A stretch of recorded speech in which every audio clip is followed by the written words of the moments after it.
débat avec vous, avec aujourd'hui Christine Bouillot, journaliste à Sud Radio, correspondante à Toulouse. Bonjour. Yves Damécourt, porte-parole du mouvement de la ruralité. Bonjour. Hassan Amou, bonjour. Responsable associatif, fondateur du collectif marseillais Trop jeune pour mourir. Et Thomas Elexhauser, bonjour. Délégué national Les Centristes et conseiller départemental de l'Eure. Et Gilles Gansman qui est resté avec nous, comme tous les jours, pour le zapping de la présidentielle. Sud Radio, le zapping de la présidentielle. Alors un zapping pour éclairer vos débats, Valérie, parce que j'aurais pu faire toute l'émission. On aurait pu faire toute l'heure avec toutes les déclarations, les sons politiques. Donc j'ai essayé de choisir, ne m'en voulez pas, c'est juste pour alimenter un peu les débats. On va commencer par dimanche, Yannick Jadot qui était sur Radio J et interrogé sur Éric Zemmour. Il a affirmé que Éric Zemmour réussissait à faire et à accepter l'antisémitisme, là où Jean-Marie Le Pen a échoué. Des propos chocs. La devise de la République, ça peut pas être racisme, antisémitisme, révisionnisme. Zemmour porte des pulsions de mort, je porte des pulsions de vie. Zemmour, au fond, essaye de réconcilier une partie de la France avec l'Algérie française, avec Pétain, avec l'antisémitisme. Et au fond, ce que le père Le Pen n'avait pas réussi à faire, il arrive à le faire. Ce que le père Le Pen n'avait pas réussi à faire, ne voulait pas faire. Ah, je pense que quand tu parles du détail de l'histoire, il assume son antisémitisme, il assume, au fond, la collaboration et beaucoup de choses. Et Zemmour, c'est pareil. Zemmour porte la même chose, sauf qu'il a une différence avec Le Pen. C'est que Zemmour est juif. Et alors ? C'est-à-dire qu'en fait, il fait le juif de service pour les antisémites. Et ça, c'est grave ce que vous dites là. Bien sûr, mais c'est extrêmement grave ce que porte Éric Zemmour dans la société. Bon, cette expression de juif de service, peut-être qui veut réagir, Hassan Amou, comme on a traité d'arabe de service, c'est la même rhétorique. Moi, je pense que depuis 24 heures, c'est un secret pour personne, je suis soutien de Yannick Jadot. Et j'estime que les mots qu'il a employés sont des mots en réalité qui ont plusieurs significations. La première, c'est, lui il le dit, c'est la traîtrise à sa communauté d'origine. C'est dans ce sens-là qu'il a prononcé ce mot. En l'occurrence, ça n'est pas en faisant je ne sais quel dérapage verbal de campagne pour faire un espèce de coup de claquette sur l'antisémitisme. Jamais Jadot n'a été pris, en tout cas, sur des propos pareils. En revanche, pourquoi Zemmour a été anti-juif? Zemmour a réhabilité les thèses de Pétain.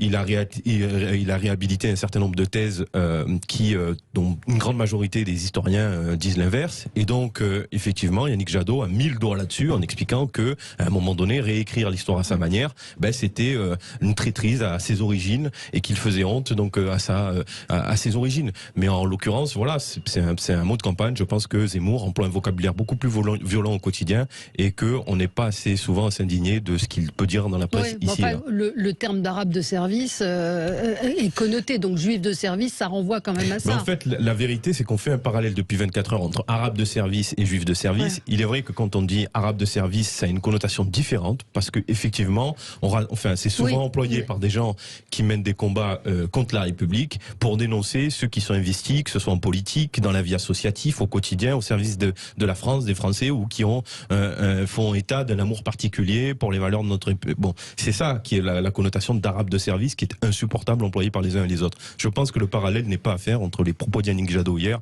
et ce fameux mot de arabe de service. Ce qu'a voulu dire Yannick Jadot, je pense, c'est de se dire qu'il y a une espèce de seuil de tolérance à l'égard de ce que peut dire Monsieur Zemmour, qui, je pense, semble insupportable, en tout cas pour Monsieur Jadot. C'est comme ça que je le prends. Et de dire qu'aujourd'hui, le camp Le Pen n'exploite plus certaines expressions ou ne dit pas des choses que dit aujourd'hui Zemmour. Et je pense que ce qu'a voulu dire M. Jadot, c'était de dire, de par l'obédience ou la croyance ou la communauté d'origine de M. Zemmour, on ne lui reproche pas ce qu'il dit sur certaines minorités françaises, de par son obédience. C'est comme ça que je l'interprète. Et cela, bien sûr, remet en exergue le fait que certains propos de M. Zemmour sont très compliqués. C'est vrai que quand il évoque le fait de sortir de la France plusieurs millions de personnes, c'est à se demander comment est-ce qu'il va le faire. Mais tout ça est dans un contexte général d'une campagne qui patine, très basse et qui est aussi liée à l'absence de déclaration du président et à l'absence de véritable débat. Et donc pour moi, je dirais même que la campagne, elle pourrit. Et M. Macron laisse un peu la campagne pourrir. Alors, on continue. Elle est belle, ma réduction d'impôts. Qui veut mon augmentation? Les camelots de la politique ont sorti des promesses lors de leur meeting, mais alors pas forcément avec le même talent.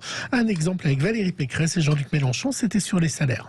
Je veux que le travail paye, qu'il paye plus que l'assistanat et surtout qu'il soit payé à son juste prix. Je m'y engage. Avec moi, les salaires des Français augmenteront de 10% sur le quinquennat. Si vous voulez, hein. Dans 2 mois, le SMIC, il est à 1 400 € par mois. Si vous voulez pas, votez Macron. Si vous voulez, l'été prochain, ceux qui ont 59 ans et 360 jours, la retraite. Il est frais, mon poisson, il est frais. Qui veut mon poisson? Ouais. Et c'est la pub, Valérie. Je vais vous faire un dernier son tout à l'heure après la pub où on verra que Valérie Pécresse a peut-être franchi le Rubicon. Eh bien, on y revient dans un instant. À tout de suite sur Sud Radio. Les débats avec vous aujourd'hui pour commenter l'actualité. Évidemment, on va revenir sur le meeting de Valérie Pécresse. Qu'en avez-vous pensé? On va parler d'Éric Zemmour qui engrange de nouveaux ralliements. Et on va parler également du convoi de la liberté de ce week-end. Bref, beaucoup de sujets avec vous, avec vos coups de cœur, vos coups de gueule. Mais Gilles, il vous restait un son dans votre zapping. Et le son, il va résumer 2 de vos débats. Vous allez voir, le Rubicon a-t-il été franchi par Valérie Pécresse en utilisant l'expression le grand remplacement? En tout cas, ça a fait un heureux Éric Zemmour hier soir qui était sur TF1 face à Anne-Claire Coudray. Pour que la France reste la France, je suis lancé dans cette campagne. Ça et ceux qui me rallient de Marine Le Pen, ça veut dire que vous allez remplacer le Rassemblement national? Non, chère Marie Coudray, pas, en tout cas. Marine Le Pen dit que le grand remplacement n'existe pas. C'est moi qui ai imposé. Non, on l'a entendu. Je vous assure. Regardez maintenant, même Valérie Pécresse emploie ces mots. Mais c'est moi qui ai imposé ce terme dans la campagne présidentielle. Avant, Valérie Pécresse, comme Marine Le Pen, ne voulait pas reconnaître ce mot. Donc, je le dis maintenant, justement, pourquoi ces gens du Rassemblement national et de LR me rejoignent? Parce qu'ils veulent participer à cette lutte contre le grand remplacement et ils pensent que je suis le seul à pouvoir la défendre, à défendre cette France qui veut rester la France. Voilà. Et plusieurs fois dans l'interview, il a dit Anne-Marie au lieu d'Anne-Claire, au moins 5 fois. Mais vous savez, c'est son grand truc de changer les prénoms. Absolument. On va passer, alors je vais représenter nos débatteurs aujourd'hui. Christine Bouillot, journaliste à Sud Radio, correspondante à Toulouse. Yves Damécourt, porte-parole du mouvement de la ruralité. Hassen Amou, responsable associatif et fondateur du collectif marseillais Trop jeune pour mourir. Et Thomas Elexhauser, délégué national des centristes et conseiller départemental de l'Eure. On va passer à vos coups de cœur, vos coups de gueule. Christine Bouillot, on commence avec vous. Alors c'est ni un coup de cœur ni un coup de gueule, c'est un coup d'étonnement. En lisant un papier de mes confrères ce week-end de la Dépêche du Midi, ils ont fait un portrait d'une caissière d'un grand supermarché de la banlieue toulousaine. L'enseigne a mis en place des caisses à blabla. Oui. Alors Gilles nous en avait parlé de ça dans un zapping, effectivement. Absolument. Ouais. Mais ce que je trouve étonnant, c'est qu'on soit obligé dans le monde dans lequel on est, de faire ça pour pouvoir expliquer aux gens qui sont derrière à la caisse qu'éventuellement, oui, une caissière peut prendre du temps pour discuter avec monsieur et madame tout le monde qui vient faire ses courses au supermarché. Voilà. Je trouve ça toujours très étonnant de devoir justifier que l'on ait le temps de prendre le temps finalement d'écouter les gens, de leur parler, de dire bonjour, au revoir et merci. Voilà, donc ça illustre quand même un drôle de climat et une drôle d'ambiance dans le monde dans lequel on est aujourd'hui. Les gens se parlent de moins en moins. Et effectivement, on l'avait relevé il y a quelques temps, mais vous faites bien de noter cette... Et puis un petit coup de grâce en ce jour de Saint-Valentin, pardonnez-moi, mais moi je me suis émerveillée ce matin sur la prestation de nos Français, médaille d'or au JO. Papadakis, Cizeron, voilà, si vous voulez voir un moment de poésie et de grâce sur la glace et que vous aimez ça, je vous conseille ces 5 minutes de patinage de couple. On n'a que des coups de cœur ce matin. Vous, c'était un coup de cœur justement, Thomas Elexhauser, pour la Saint-Valentin? C'était un coup de cœur Saint-Valentin. Je pense à mes grands-parents grands-parents qui approchent 65 ans de mariage. Ouais. Et je voulais faire un appel aux auditeurs et aux participants de ce plateau de penser à quelqu'un seul aujourd'hui, célibataire ou veuf. C'est ce que moi j'ai fait ce matin en me réveillant, et de passer un coup de fil parce que ce Covid a beaucoup isolé. On en a parlé déjà sur votre antenne, chère Valérie. Et je trouve qu'en ce jour de Saint-Valentin, c'est bien de penser aux autres. Et la vie reprend. Bon, je souhaite à tous les couples d'être aussi heureux que mes grands-parents. En tout cas, je salue mon épouse également. Mais si on peut avoir cette pensée et se dire loin de l'actualité ukrainienne, russe, avoir une pensée positive et penser à toutes les personnes que l'on aime. Voilà. Oui, moi j'aurais eu un coup de gueule sur la Saint-Valentin que je trouve extrêmement, alors je suis rabat-joie, mais un peu commercial quand même. Enfin, c'est un truc, vous n'avez pas besoin je pense que vos grands-parents n'ont pas, s'ils ont tenu, ils n'ont pas besoin de se rappeler le 14 février qu'ils s'aiment et qu'ils sont amoureux et d'aller acheter des fleurs. J'ai vu un reportage sur France 2 terrifiant hier sur ces fleurs qui sont fabriquées au Kenya. Alors il y a ce double paradoxe, enfin qui sont élevées au Kenya. Évidemment, ça fait travailler des gens, mais quelle indignité quand même d'avoir du transport de fleurs d'Afrique jusqu'en France qu'on va acheter par milliers. Enfin bon, c'est mon côté peut-être un peu Hassane, je vous vois. Non, mais je suis entièrement d'accord, mais on vit à l'heure malheureusement du numérique, et effectivement beaucoup de gens ont la maladie du clic et vont acheter des choses à l'autre bout de la planète, en plus fabriquées dans des conditions un peu très contestables, et donc je suis comme toi, moi je m'indigne de ces pratiques. Et alors peut-être Yves Damécourt, la Saint-Valentin, peut-être on va faire un petit tour de table Saint-Valentin. Ben moi, cette année, avec mon épouse Sophie, on va fêter nos 30 ans de mariage. Donc, c'est une année un petit peu particulière. Mais vous avez besoin de la Saint-Valentin ? C'est vrai qu'on n'a jamais rien fait de particulier à la Saint-Valentin, qui est une fête commerciale importée des États-Unis et dans laquelle on ne se rend compte pas vraiment. On fête la Saint-Valentin, pour nous, c'est tous les jours. Enfin, en tout cas, on essaye de faire en sorte que ce soit tous les jours. Bravo. Apparemment, historiquement, c'était une fête médiévale du Moyen-Âge qui a été créée en Angleterre, et qui ensuite, comme beaucoup de choses, ont été récupérées par l'industrie américaine du plaisir et du loisir. Mais apparemment, on doit cette fête des amoureux à des Anglais. Bon. Yves Damécourt, c'est un coup de cœur, plutôt un coup de com', là, j'ai envie de dire, pour vous. C'est un coup de com', oui, parce que le mouvement de la ruralité, dont je suis le porte-parole national, organise demain à l'ambassade de l'Auvergne à Paris, dans le 3e arrondissement, l'audition des candidats à l'élection présidentielle, enfin ceux qui ont accepté de nous rencontrer. Et donc viendront à cette journée Éric Zemmour, Valérie Pécresse, Gaspard Koenig, Nicolas Dupont-Aignan et Jean Lassalle. Le représentant du Parti communiste, qui aurait bien aimé être là, malheureusement, ça ne collait pas avec son agenda. Et Rafik Smati aussi avait un problème d'agenda pour être avec nous, mais tous nous ont... en fait, on a envoyé un questionnaire de 30 questions qui sont pour nous importantes pour le monde rural. Et ils ont tous répondu oui ou non, on est d'accord, on n'est pas d'accord. Enfin, demain, ce sera le grand oral sur la ruralité. On a un peu oublié la ruralité dans ces premiers mois de campagne, mais je pense que c'est important de remettre la ruralité au cœur du débat. C'est vrai, on en a assez peu parlé. Enfin, il y a eu Éric Zemmour avec son chèque de 10 000 euros pour les familles rurales. Valérie Pécresse en a un petit peu parlé, mais demain, vous viendrez nous faire le compte-rendu de ce grand rendez-vous. Voilà. Donc avec demain, et c'est ouvert à tout le monde ou pas ? Oh non, parce que c'est une petite salle, on a des petits moyens, donc il y aura les présidents départementaux du mouvement de la ruralité, et puis il y aura la presse, les médias qui seront là tout à l'heure. Et je note que vous avez invité tous les candidats, on parle de Gaspard Koenig, Éric Smati, Rafik Smati, j'ai inversé, j'ai fait un lapsus. Hassane Amou, coup de cœur.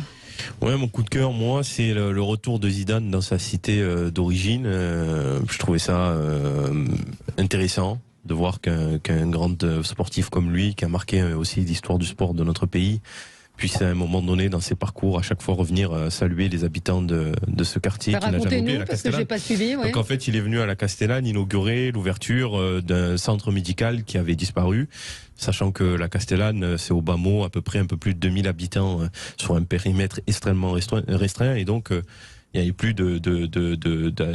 de centre médical. Et aujourd'hui, donc, la ville de Marseille avec la région PACA et le soutien du sportif ont remis les moyens de mettre un médecin et une présence dans la cité. Et donc, il est venu saluer ça et rencontrer les habitants qui lui ont d'ailleurs rappelé de ne pas signer au PSG au passage. Oui, j'ai vu. J'avais pas suivi du tout. Moi, ça se passe à Marseille aussi. Un coup de, on peut pas dire coup de gueule, mais en tout cas un homme qui a été poignardé, un père de famille de 40 ans qui était descendu pour demander à des jeunes de ne pas faire de bruit, de quitter la cage d'escalier, et plusieurs jeunes l'ont injurié et l'ont poignardé. Il est mort. Donc ça fait partie de ces choses au quotidien qui sont absolument tragiques, dont on parle pas, et pourtant ça arrive. Donc oui, là c'est à Marseille, à Sénamou, hélas. Je partage ton triste coup de même. Ça pourrait pu être un coup de gueule aussi, parce qu'à un moment donné, je veux dire, la violence a pris une telle ampleur dans la ville que c'est insupportable. Et quand on voit que là ça touche un père de famille qui est simplement allé dans un hall d'immeuble pour demander à des jeunes soit de partir ou soit d'arrêter d'instaurer ce climat-là, donc à un moment donné, je veux dire, voilà, l'issue a été fatale pour lui. C'est pas normal, quoi. C'est pas normal qu'un père de famille meure. Que ça perdure. Moi, j'ai des amis qui habitent dans des cités et qui me racontent que on sait qui ils sont, on sait le bordel, qu'ils font, et il ne se passe rien, et ils sont résignés. Il est certain que quand vous faites fouiller à l'entrée d'une cité, quand vous voyez les poubelles en travers des entrées des quartiers, on a l'impression d'être dans un autre pays, quoi. Et ça, c'est grave. C'est-à-dire qu'à un moment donné, il faut que la République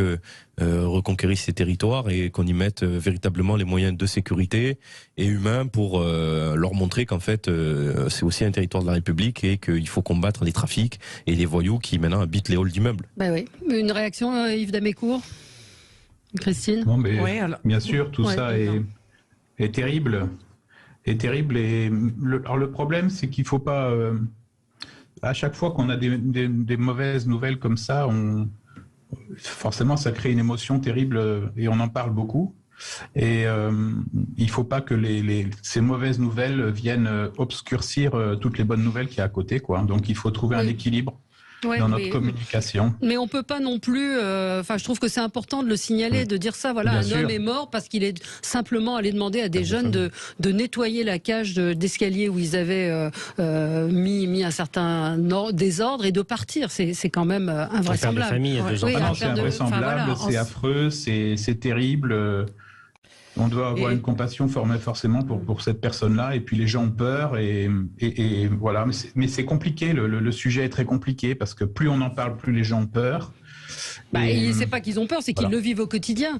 C'est quand même ça. Christine Bouillot. Ce qui est compliqué, c'est que ces halls d'immeubles, ces bas d'immeubles, c'est vrai que c'est un territoire qui appartient, qui est toujours une zone sensible, je dirais, et de gros moyens sont mis souvent lors des réhabilitations justement sur cette entrée d'immeuble, c'est-à-dire comment verrouiller, voire même des services de sécurité ou des agents c'est plus des gardiens d'immeubles, c'est des agents de sécurité qui sont là aussi pour essayer, et on voit bien aussi la difficulté de ce sujet, c'est que s'installe aussi pour les jeunes générations une forme d'habitude de ces comportements. C'est-à-dire qu'il y a une reproduction, et c'est aussi ça qu'il faut arriver à stopper de différentes façons, parce qu'il y a toute une frange de jeunes qui ont oublié les simples règles, et donc c'est malheureusement des moyens humains, pas forcément que financiers, mais des moyens humains, en force policière, en présence policière, en éducateur, etc. Et c'est compliqué aussi de faire comprendre, c'est malheureux de se dire qu'il est difficile aujourd'hui de descendre de sa cage, dans une cage en bas d'un immeuble pour demander aux gens de se taire à une certaine heure et de pouvoir respecter éventuellement une certaine tranquillité. Donc je comprends que l'exaspération, mais je rejoins ce que disait Yves, c'est un sujet qui est tellement complexe, mais on a l'impression d'un jour sans fin à chaque fois qu'on en parle.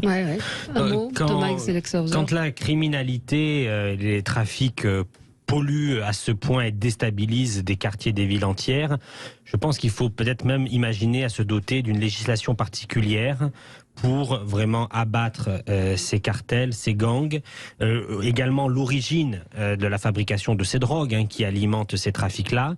Et je pense même, moi qui suis pourtant un défenseur des libertés, je pense qu'il faudrait réfléchir à donner des moyens supplémentaires et complémentaires de forces très actives, très puissantes, pour mener les enquêtes et faire tomber ces organisations qui polluent complètement la vie de nos habitants dans ces quartiers, dans ces villes. Et Marseille, qui est une très belle ville que j'aime énormément, où est originaire ma famille.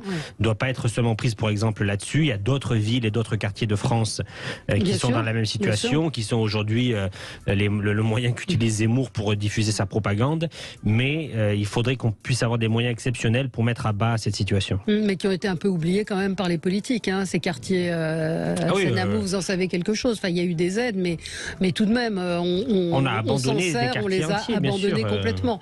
On se retrouve dans un tout petit instant pour commenter le meeting de Valérie Pécresse, meeting raté. Vous nous direz ce que vous en avez pensé. À tout de suite. Alors, Valérie Pécresse était en meeting. Alors, il y avait aussi Jean-Luc Mélenchon qui était en meeting, mais c'est vrai que celui de Valérie Pécresse a particulièrement fait réagir. Elle était au Zénith de Paris devant 7000 personnes et elle a été extrêmement critiquée. Les ténors républicains ont réagi sous couvert d'anonymat. C'était un naufrage. On aurait dit le site joué par une élève de 6e. Elle avait l'air de ne pas savoir utiliser les prompteurs, ne savait pas jouer avec le public. On s'est rendu compte qu'elle n'avait jamais fait ça. Bon, tout ça, c'est sur la forme. On va évidemment en parler, mais beaucoup plus grave, c'est aussi sur le fond, où elle lui a reproché, je ne sais pas si vous avez écouté Arlette Chabot, des punchlines vides de sens. Alors, vous l'avez regardé, qui veut commencer? Peut-être Christine Bouillot? Alors moi j'ai regardé des extraits, je vais être très honnête avec vous, la campagne présidentielle parfois aussi, on la regarde par petits morceaux et je pense que beaucoup de Français font ça. Je ne pense pas que le dimanche après-midi tout le monde soit scotché devant le meeting de l'un, de l'autre ou de l'une et de l'autre, mais en fait on regarde les résumés et en tous les cas les extraits, on va chercher un peu plus loin.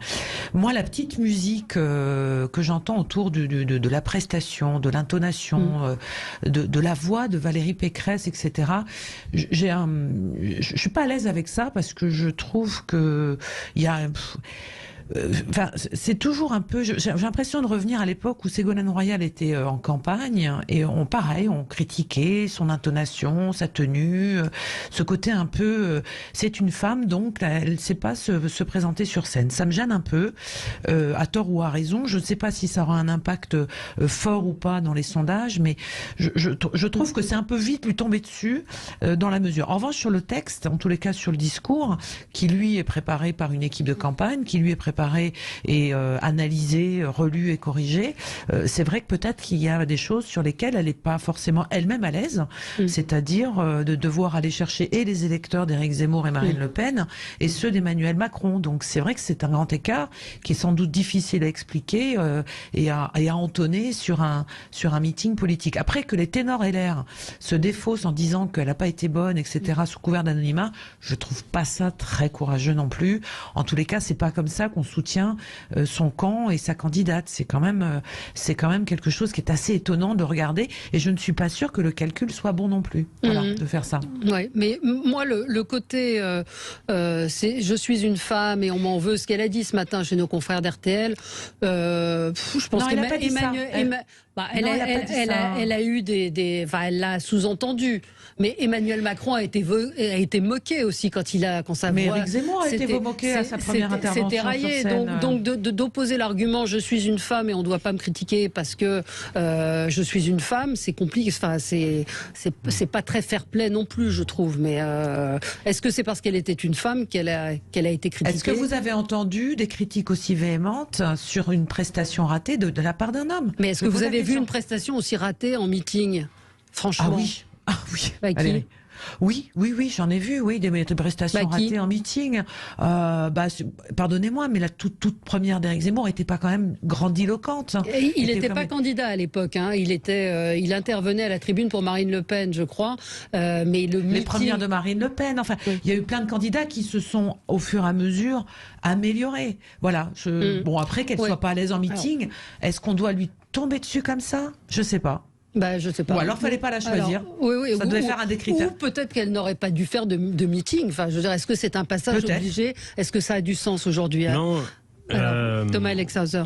Moi, j'étais hier à ce meeting. J'en retiens certains éléments. Déjà, quoi qu'on ait pu en dire, une famille politique extrêmement soudée derrière elle, puisque un grand nombre de personnalités étaient là hier pour la soutenir, les présidents de groupe à l'Assemblée, au Sénat, des Républicains centristes, d'anciens ministres, François Baroin, Jean-François Copé, Rachida Dati étaient présentes, le président du Sénat.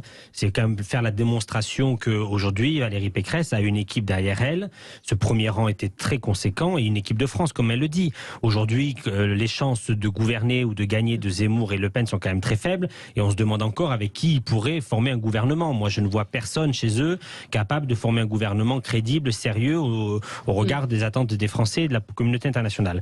Ensuite, concernant Valérie Pécresse, moi j'y vois une honnête femme qui peut-être a trop voulu rentrer dans un moule qui n'est pas le sien, d'un tribun capable de retourner une salle, mais bon, c'était une salle qui était déjà acquise. L'objectif de ce meeting, c'était de lancer un cap de rassemblement et d'afficher les unions de la famille qui ont été faites au mois de janvier.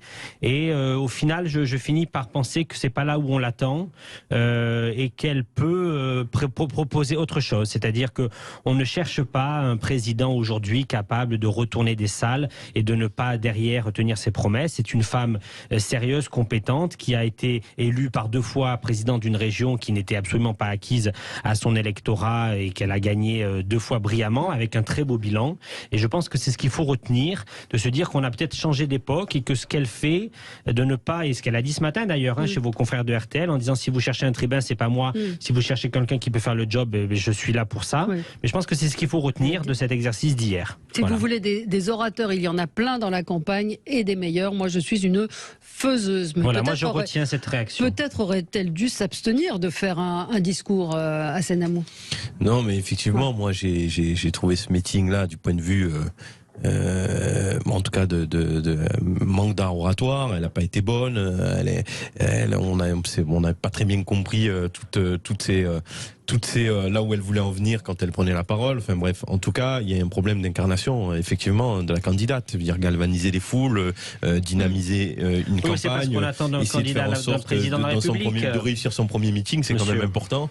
Et c'est quand même, qu'on le veuille ou non, un passage obligatoire pour les candidats qui, à un moment donné aussi, arrivent devant une salle comble à développer un programme, utiliser... non mais est-ce qu'il ne faut pas en sortir de ce schéma-là, de se dire qu'on est dans le show, le spectacle? Jean-Luc Mélenchon, c'est très beau ce qu'il fait, mais à nouveau, une grande partie de son programme ne sera jamais applicable dans ce pays. Une grosse partie il fait ça pour convenir à un électorat. On n'attend pas du show, on attend des solutions et du sérieux. On n'attend pas du politique qui soit un fonctionnaire. On attend aussi, et d'ailleurs, on a des parlements, et le parlement, ça veut bien dire ce que ça veut dire, on parle, quoi. Donc, à un moment donné, je pense qu'il faut convaincre par les mots, il faut avoir une intonation, il faut savoir parler à son public, il faut savoir dynamiser ses équipes sur le terrain, leur donner envie d'aller faire campagne, d'aller taper au port, de défendre un programme. Et quand on a du mal à le faire, il faut reconnaître qu'on a du mal à le faire. Alors peut-être qu'elle était impréparée. Christine et Yves après Damecourt. Elle a quand même remporté une primaire. Donc elle le format n'est pas le même. Ah bah il y a quand même eu des rendez-vous avec des débats devant des salles plus petites, certes. Ça n'a plus rien à voir quand on se retrouve dans une salle comble à devoir convaincre une masse de gens qui sont venus vous écouter pour vos idées, pour la dynamique de campagne, pour l'entrée en campagne face à des candidats qui vont devoir... C'est pas ça qu'on attend d'une présidente de la République. L'éloquence, ça fait quand même partie aujourd'hui... du job intégrant d'une femme ou d'un homme politique. Dans les meetings, je ne suis pas certaine. Non. Aussi, alors Yves Damecourt, vous avez ressenti comment ce meeting ? Je pense que Valérie Pécresse, que je connais un peu, est pas du tout la même quand elle est en privé avec 5 ou 6 personnes ou sur un plateau de télé face à des journalistes à répondre à des questions que face à 7000 personnes au Zénith. C'est un exercice qui est compliqué. Valérie Pécresse, en analyse transactionnelle, c'est un profil qu'on appelle le travaillomane. Donc, dans cette famille, il y a Lionel Jospin, il y a Édouard Balladur, qui n'étaient pas non plus des grands bretteurs, des grands... voilà, donc il faut il y a une partie d'apprentissage, donc forcément il y aura une partie d'apprentissage dans la campagne et elle va s'améliorer avec le temps. Je pense d'ailleurs, compte tenu de son profil d'analyse transactionnelle, qu'elle a débriefé le soir même et elle a regardé son propre meeting pour voir un petit peu là où ça clochait. C'est pas simple. Ce qui m'a moi impressionné quand même, c'est que au sortir de ce meeting, quand on interroge les militants, habituellement, il y a une espèce les militants sont galvanisés, ils sont tous derrière le candidat après son discours et ça emmène tout le monde. Alors là, je ne sais pas si c'est un effet des différentes chaînes, etc., mais il y avait quand même des militants qui disaient bah non, finalement, je suis venu là. Et il y avait des militants qu'on retrouve dans les sondages qui ont été publiés ces jours-ci, qui en fait aujourd'hui n'ont pas fait leur choix. Et donc, ils venaient à ce meeting pour dire est-ce que je vais choisir Valérie Pécresse ou est-ce que je vais choisir un autre candidat, puisqu'aujourd'hui, les militants du Parti Les Républicains peuvent se positionner sur 3 candidatures, en fait. Emmanuel Macron, Éric Zemmour ou Valérie Pécresse. Et donc, tout ce monde-là est bien partagé. Voilà. Effectivement, ce sont des moments privilégiés en plus avec ces militants, quand vous vous exprimez à la tribune comme ça, pour essayer de galvaniser, de motiver les troupes, etc. Et c'est un peu aussi un cadeau que vous offrez à vos militants en leur disant, voilà, on a des éléments de langage, on développe un programme, et vous pourrez le réutiliser sur les marchés, au porte-à-porte, en ayant convaincre les gens, etc. Donc si vous donnez pas à manger d'une certaine manière à vos militants, ils en sortent déçus. C'est un peu ce qui s'est passé avec Valérie Pécresse. C'est que je pense que ces militants sont restés sur leur faim et qu'elle n'a pas su, à l'image quand vous voyez qu'il y a d'autres meetings qui sont très agressifs, où les gens jouent justement de ces heures où vous êtes en direct à la télé en plus, je pense que ça a un impact qui est quand même relativement important. Mais je voudrais ajouter quand même que lors de la dernière élection présidentielle, Emmanuel Macron, à mon avis, avait les mêmes défauts d'expression en tribune que Valérie Pécresse, et ça ne l'a pas empêché d'être élu. Donc je suis d'accord avec Christine pour dire que la campagne, elle va se jouer partout, dans les médias, sur les réseaux sociaux, dans les sorties des candidats un petit peu partout, et pas simplement dans les meetings. On va y revenir dans un instant. La question, c'est est-ce qu'elle aurait dû faire ce meeting? Enfin, est-ce qu'on peut, aujourd'hui, est-ce qu'un candidat peut se passer de ce type de meeting? À tout de suite. Les débats avec vous sur Sud Radio. On parlait du meeting de Valérie Pécresse. Alors, c'est vrai que la petite musique, elle est sur un meeting raté. On voit qu'en coulisses, certains se sentent pas très à l'aise avec elle. Vous disiez hors antenne, Thomas Elexhauser, l'élégance de Xavier Bertrand qui est là et qui... Oui, je pense qu'elle a réussi à faire l'unité. Elle a réussi à rassembler largement la famille de la droite et du centre-droit avec le nouveau centre et l'UDI. Hier, tous les mousquetaires, comme on les appelle, étaient présents et sont tous intervenus et ils font campagne pour elle. Donc un des messages malgré tout, c'est aussi ce message qu'il y a une véritable équipe, elle a appelé ça son équipe de France, et qu'aujourd'hui, moi je ne crois pas vraiment que ni Zemmour ni Le Pen aient envie de gagner ou puissent gagner, et avec qui gouvernerait-il? Et alors qu'elle a une véritable structure politique, un maillage aussi qui pourra compter le moment venu de tous ces élus locaux dans tous les départements de France qui est très importante, et que ça peut faire la différence aussi avec un Macron qui n'a pas un parti structuré. Et donc je pense que c'est un des messages aussi d'hier. Oui, alors écoutez ce que disait Aurore Berger ce matin, qui était invitée du Grand Matin Sud Radio. Par contre, parler de grands remplacements, c'est reprendre à son compte des mots qui sont ceux de Renaud Camus, qui sont ceux de gens qui sont des théoriciens de l'extrême droite. Et donc, quand on prétend être la droite républicaine, la difficulté de Valérie Pécresse, au-delà de la question du meeting, parce que je suis pas là pour distribuer les mauvais points ou les très mauvais points sur son meeting, c'est que à vouloir être et Emmanuel Macron et Éric Zemmour, en fait, elle parle à personne. Parce que les électeurs de droite, ils choisiront, à mon avis, les 10 et 24 avril, un autre bulletin de vote que celui de Valérie Pécresse. Et je crois que ceux qui croient à une droite libérale, à une droite européenne, eh bien, ceux-là, ils voteront pour Emmanuel Macron. Alors, ce terme de grand remplacement a beaucoup fait parler aussi. Elle n'a pas fait ce que certains commentateurs ou politiciens disent ce matin. Elle n'a pas théorisé les thèses folles de M. Zemmour. Au contraire, elle a dit qu'elle ne voulait pas accepter de la fatalité d'avoir d'un côté le grand remplacement prôné, donc la théorie du grand remplacement prôné par Zemmour. Et donc, moi, je l'ai interprété comme refusant de pouvoir accepter cette théorie comme étant une théorie du débat public et une théorie pour l'avenir de la France. Et de l'autre côté, le déclassement qu'elle a regretté depuis la présidence Macron et avant ça la présidence Hollande. Donc pour moi, elle n'a pas du tout fait sienne, bien au contraire, cette expression. Au contraire, elle a dit, je pense qu'il y a autre chose que ces deux visions et ces deux théories pour mon pays. Et donc c'est ce qu'elle a appelé la Nouvelle France, c'est ce qu'elle a détaillé dans son discours. Alors oui, elle a dit ce matin que tout le monde lui a fait dire le contraire de ce qu'elle affirmait dans son discours, sauf que c'est Éric Zemmour qui a mis ce thème au centre de la campagne. Donc Hassan Amou, c'est lui quand même qui, on va en parler d'Éric Zemmour avec les ralliements. Est-ce qu'il risque pas, et c'est la question qu'on peut se poser ce matin, est-ce que Valérie Pécresse a pas ouvert la boîte à fuite où certains vont partir vers Emmanuel Macron et d'autres vers Éric Zemmour? Moi, je pense que on parlait des origines tout à l'heure. On peut parler des origines politiques. Valérie Pécresse a trahi son engagement premier auprès de Jacques Chirac, qui était de dire que c'était plutôt une droite modérée. La vérité, c'est que depuis la primaire, elle s'est un peu radicalisée pour plaire à Éric Ciotti et à un certain nombre de ses compagnons de route auxquels elle souhaite faire plaisir en embrayant sur des thèmes qui sont des thèmes de prédilection de M. Zemmour. Et donc, effectivement, elle donne d'une certaine manière de la force, ou en tout cas au discours de Zemmour en faisant ce qu'elle fait. Et donc, elle a du mal, moi je trouve, effectivement, dans ses arguments, à trouver sa ligne. Et effectivement, on ne sait pas trop quel est son véritable aujourd'hui courant de pensée. Non, mais ça c'est de la caricature, excusez-moi. Alors, je voudrais que Christine Bouillot et Yves Damécourt réagissent à cette phrase. Christine, elle est troublante, certainement, même je pense au sein, pour avoir discuté avec des militants LR qui sont dans la base, c'est-à-dire qui vont tracter sur les marchés, ils sont mal à l'aise avec ça, ils sont mal à l'aise avec ce grand écart, et ils souhaitent effectivement que Valérie Pécresse n'aille pas trop flirter avec certaines lignes, parce que c'est pas ce que eux souhaitent effectivement, et c'est pour ça qu'ils se sont engagés derrière elle.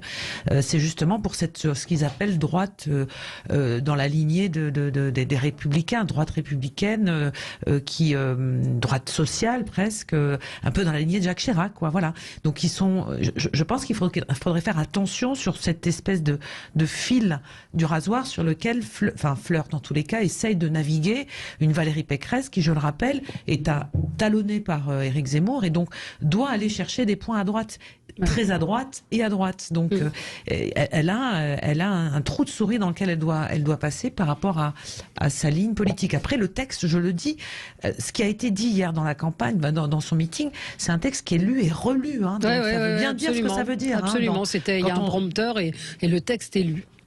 Et lu et préparé avec une équipe de campagne. Donc ce sont des... Quand elle dit, on m'a fait dire le contraire de ce que j'ai voulu dire, c'est quand même quelque chose c'est un moment politique fort, en tous les cas, dans sa campagne. Un auditeur me dit qu'il faudrait que les journalistes fassent leur travail et relisent la phrase dans son ensemble, etc. Le truc, c'est d'employer ce mot de grand remplacement, c'est l'accréditer, même si elle dit l'inverse. Le fait de l'utiliser, ça veut dire, encore une fois, qu'Éric Zemmour a mis cette phrase et cette notion de grand remplacement dans le débat politique. Peut-être Yves Damécourt qu'on n'a pas entendu. Yves, oui, je pense que en fait la phrase qu'a prononcée Valérie Pécresse peut avoir deux significations. La première, c'est, et à l'avoir écouté ce matin sur RTL, c'est apparemment ce qu'elle voulait dire, c'est je refuse la théorie du grand déclassement et je refuse la théorie du grand remplacement. Mais on a pu entendre aussi je refuse le grand déclassement et le grand remplacement. Et donc, voilà, c'est ambigu. Et donc, c'est normal que les gens soient perdus parce qu'il y a effectivement, comme le disait Christine, chez les Républicains, beaucoup de gens qui n'ont pas passé le pas d'aller vers Éric Zemmour parce qu'ils refusent justement cette notion de grand remplacement et cette crainte du grand remplacement. Voilà, c'est pas simple.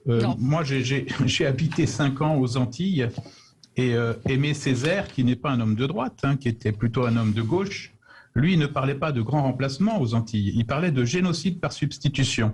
Voilà, c'est exactement la même chose, le même phénomène. Et à l'époque, c'était un homme de gauche et c'était un principe qui était diffusé par les gens de gauche. Alors, je voudrais qu'on parle d'Éric Zemmour qui engrange des nouveaux ralliements. Enfin, c'est vous, Hassan Amou, qui vouliez aussi qu'on revienne sur ce sujet. On a appris ce week-end le ralliement de Stéphane Ravier, sénateur Rassemblement National, qui donc rejoint Éric Zemmour. Mes idées ne sont plus portées par Marine Le Pen et elles sont portées par Éric Zemmour. Je vais le soutenir. Marine Le Pen manque de combativité, elle n'a plus la niaque, elle n'a plus envie, elle est en permanence en train de composer, de reculer avant d'être élue. Qui sera le prochain? On voit qu'il y a quand même un certain nombre de ralliements. Celui-ci vous étonne ou pas, vous qui le connaissez bien, puisqu'il a gagné face à vous à Marseille? Il faut connaître le personnage de qui est Ravier. Ravier, c'est un militant historique du Front National, donc du FN, qui est après devenu RN, et Marine Le Pen n'a jamais été en réalité ni sa candidate, ni la présidente de son mouvement, tout du moins de celui dont il rêve. Donc il a toujours été canal historique du RN. Et donc, son choix aujourd'hui, pour ceux qui connaissent un peu l'histoire de Monsieur Ravier, ne surprend en réalité personne.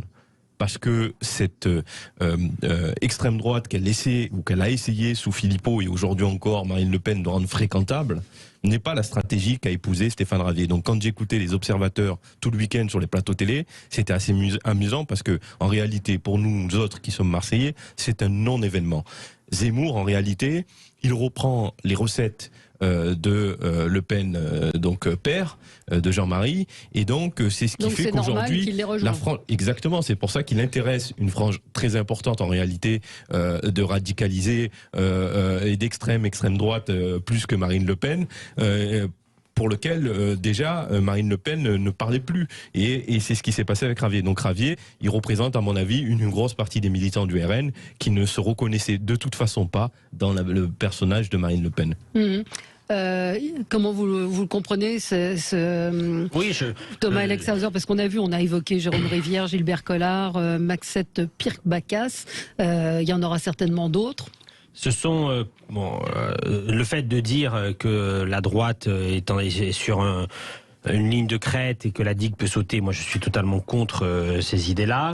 Ensuite, concernant des ralliements à Éric Zemmour, je pense que Éric Zemmour dit aujourd'hui des choses que Marine Le Pen n'osait plus dire, parce qu'elle était dans une volonté de se normaliser et d'être plus convenable que ne pouvait l'être son père. Et donc, en réalité, M. Zemmour qui agite des chiffons rouges extrêmement forts, en essayant un petit peu malgré tout de diaboliser une partie de la population. Alors qu'il y ait des personnes en situation irrégulière qu'il faudra régulariser, c'est une chose, mais le discours est beaucoup plus général que ça. On fait des masses. Oui. Et donc pour moi, il attire à lui cette extrême droite qui est toujours présente en France, antisémite, contre l'étranger, contre la personne d'origine et de culture différente, et il joue là-dessus. Et donc les élus très encore à droite du Front National font le pas de le rejoindre. Mais pour moi, c'est une guerre entre les deux. C'est pas une guerre qui touche la droite républicaine, c'est une guerre entre ces deux mouvements d'extrême droite, l'un qui porte vraiment son nom et l'autre qui a voulu cacher un peu son nom d'origine. Christine Bouillot. Je note aussi la mise en scène de ce ralliement, vidéo à la pluie, comme une rockstar arrivant dans les locaux, embrassade dans les rues de Paris entre les candidats et son rallié de Marseille. Donc il y a véritablement aussi un timing, qui est, on feuilletonne aussi sur ce genre de ralliement, et ça fait partie du jeu. C'est sûr que je pense que pour Marine Le Pen, c'est pas forcément une bonne nouvelle même de voir certains partir. Après, moi, je me interroge toujours sur ce que ça procure chez les électeurs, c'est-à-dire pas les fans, pas les plus avertis, les plus proches, les militants, etc., mais sur cet électorat qui est censé être séduit par ce genre de décision.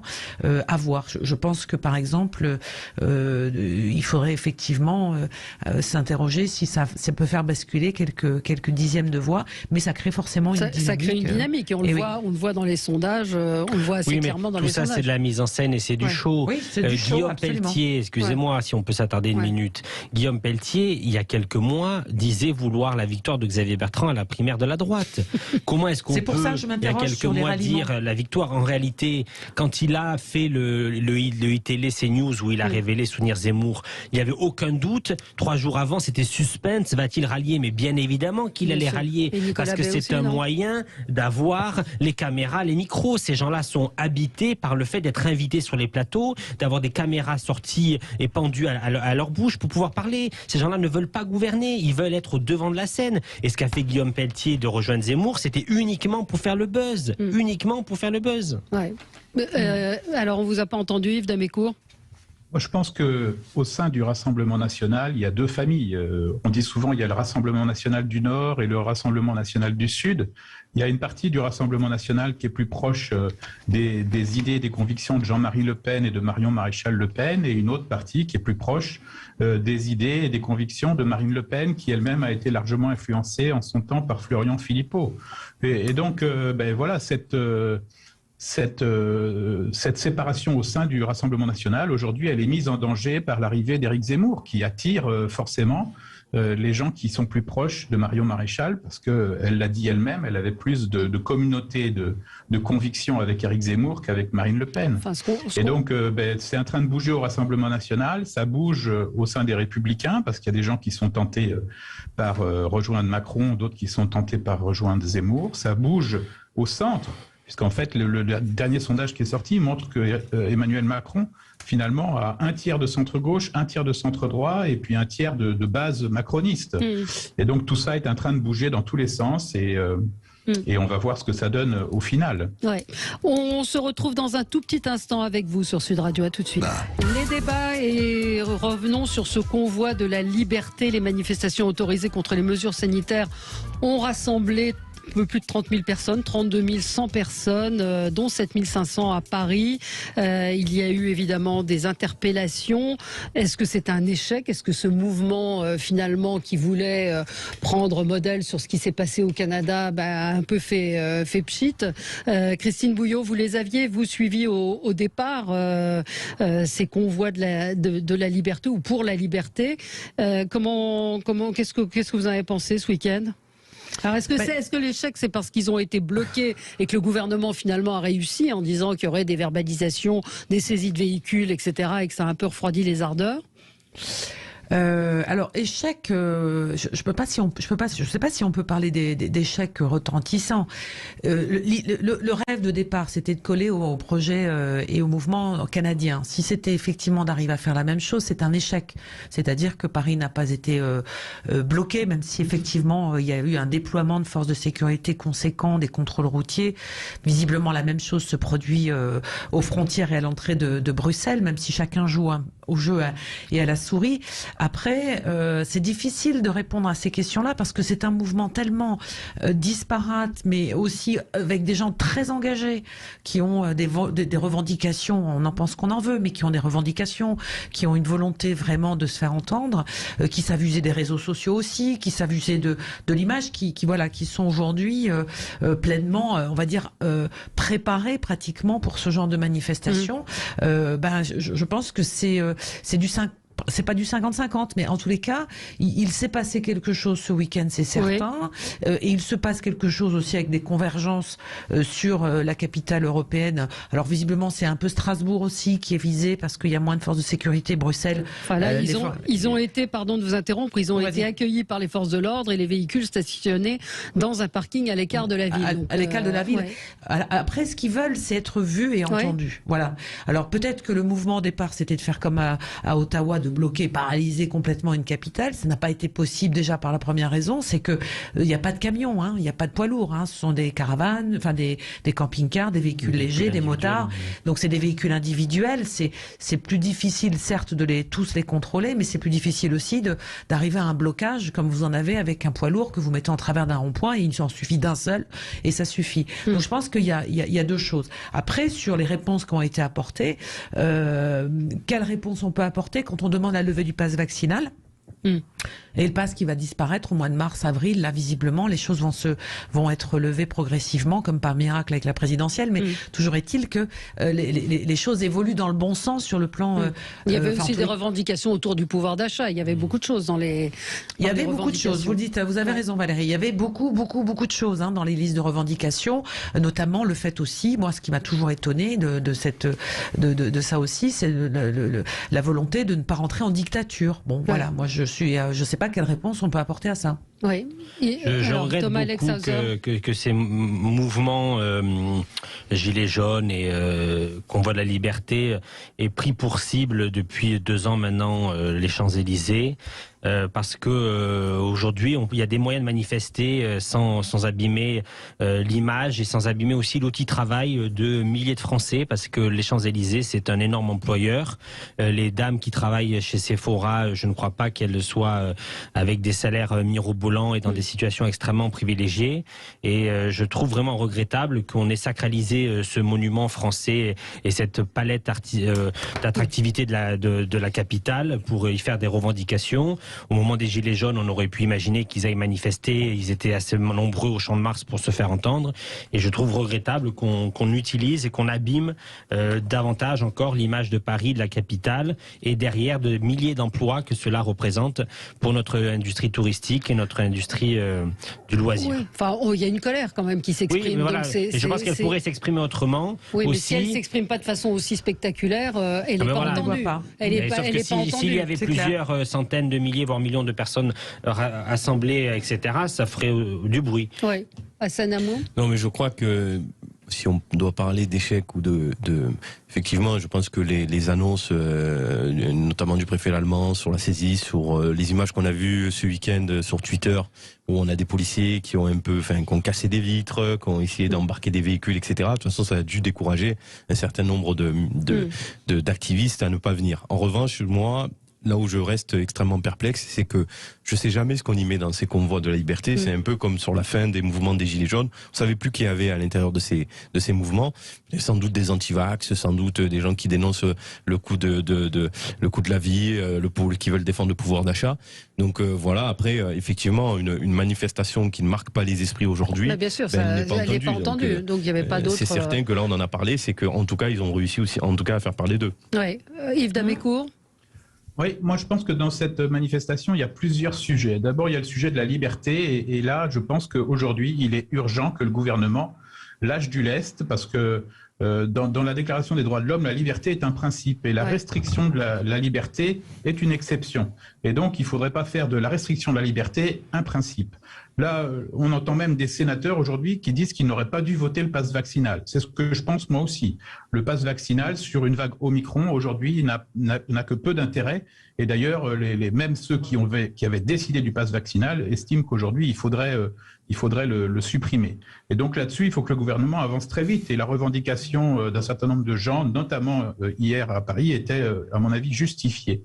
La liberté, l'égalité, la fraternité, qui est une valeur républicaine, il ne faut pas qu'on oublie non plus, on en a parlé en début d'émission, ce sont des choses importantes. Les caisses blabla, c'est de la fraternité et la façon dont on s'adresse les uns aux autres. Après ça, il y a un autre problème dans cette manifestation, qui est le même problème que la crise des Gilets jaunes, c'est que ces organisations ne sont pas structurées. Et donc, elles échappent finalement à toute la loi qui avait été mise en œuvre pour autoriser la manifestation. On autorise les manifestations, mais il faut déposer une demande de manifestation auprès de la préfecture de Paris. Il y a des gens qui sont responsables, il y a des services d'ordre, et les manifestations se font. Là, on a un nouveau phénomène qui est lié aux réseaux sociaux, c'est qu'il y a des gens qui mobilisent des manifestants sans qu'il y ait en fait de structure. Donc, il faut qu'on trouve des solutions pour permettre à ces mouvements de pouvoir manifester, parce que la manifestation est un droit. Voilà ce que je pense, les deux soucis de ce qui s'est passé hier. Maintenant, je pense qu'hier, il y a eu des verbalisations de gens parce qu'ils avaient un drapeau bleu-blanc-rouge dans leur sac à dos. Là, il y a un souci, quoi. On ne peut pas commencer à verbaliser les gens parce qu'ils portent un drapeau bleu-blanc-rouge, soit à leur fenêtre, soit dans un sac à dos. Oui, Hassan. Non, ça c'est des images qui ont été aussi d'une violence, de voir des policiers arracher des drapeaux bleu, blanc, rouge à l'heure où justement on explique qu'il est important de symboliser la République, d'être aussi... là, ils étaient utilisés dans un autre... oui, mais bon, ils étaient brandis, donc après, demander correctement aux gens de ranger leur drapeau... Je ne suis pas sûr, Hassan, qu'un policier vous voit avec un drapeau et vous saute dessus pour aller votre Oui, mais drapeau. on a eu quelques images comme ça qui n'étaient pas des images... Oui, mais attention, il manque le début, il manque la fin peut-être. Peut-être aussi. Bon, je veux vous signaler, je peux pas voir tous les commentaires, mais j'ai alternativement été traité de zémouriste, de macroniste, de gaucho. Donc, je pense qu'on doit faire notre boulot à peu près, puisque chacun perçoit dans mes propos, en tout cas, des tendances politiques que je vous mets vraiment au défi. C'est un peu comme Pécresse. Voilà. Oh, c'est sympa. On ne sait pas. Non, sorcière aussi. Sorcière, oui, j'ai eu sorcière, j'ai eu plein de choses, absolument. Un mot quand même même pendant, il y a eu une manif aussi pour Adama Traoré où Éric Tegner, qui vient ici régulièrement dans son émission, s'est fait malmener et exclure. Et c'est une manif plutôt à gauche, mais je dis la même chose à droite. C'est pas normal qu'on malmène des journalistes ou des gens qui veulent participer et voir une manifestation. Je ne sais pas si vous avez vu. J'ai pas vu cette manifestation, et pour réagir à ce que disait mon collègue sur les images du week-end, je pense que les forces de l'ordre reçoivent une telle pression pour empêcher justement des scènes et des situations devant des caméras qui sont partout, qu'à un moment donné, l'être humain, même si ce n'est pas excusable, dérape un peu. Mais là, c'est pas les policiers, là, c'est les manifestants qui ont carrément exclu les journalistes.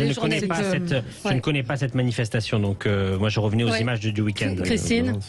De toute façon, ce qui est difficile, il faut le reconnaître, maintenant on en parle suffisamment avec les gens du terrain, c'est d'aller couvrir, et quand les manifestants ne vous acceptent pas ou ne vous dit, enfin, vous n'allez pas selon eux dans le sens de ce qu'ils veulent ce qu'ils veulent dire. Vous êtes malmené. Le métier de reporter terrain, je parle pas du reste, mais les petits reporters sur le terrain font vraiment leur boulot comme ils peuvent. Ils essayent d'être justes et on va dire équilibrés dans ce qu'ils font. Je le répète, la violence n'est pas tolérable, et si ça ne plaît pas aux gens, eh bien une zappette qui permet de changer de chaîne si ça ne vous convient pas. Mais la violence, c'est pas possible. Mais vous, quand vous allez dans une manif, vous êtes aussi souvent prise à partie. Oui, d'une manière ou d'une autre, dans tous les camps. Il y a une colère qui est très présente, et l'autre jour, je distribuais des tracts sans savoir quelle était la couleur du tract que je distribuais, ou sans savoir si j'étais une personnalité politique de premier rang ou un militant. Le refus était catégorique, et le refus avait un côté un petit peu violent. Et ça, c'est sûr qu'il y a un climat dans ce pays qui est malheureusement un peu inquiétant et qu'il va falloir résoudre. On espère que ça va se calmer. J'ai vu que Bruno Dive, qui est éditorialiste à Sud-Ouest, s'est fait confisquer son téléphone en rentrant dans le Zénith hier après-midi. Ça aussi, c'est scandaleux, quoi. Si on laisse pas les journalistes travailler, ça va pas. Allez, merci à tous les quatre. Dans un instant, André Berkoff. Très bonne journée sur Sud Radio.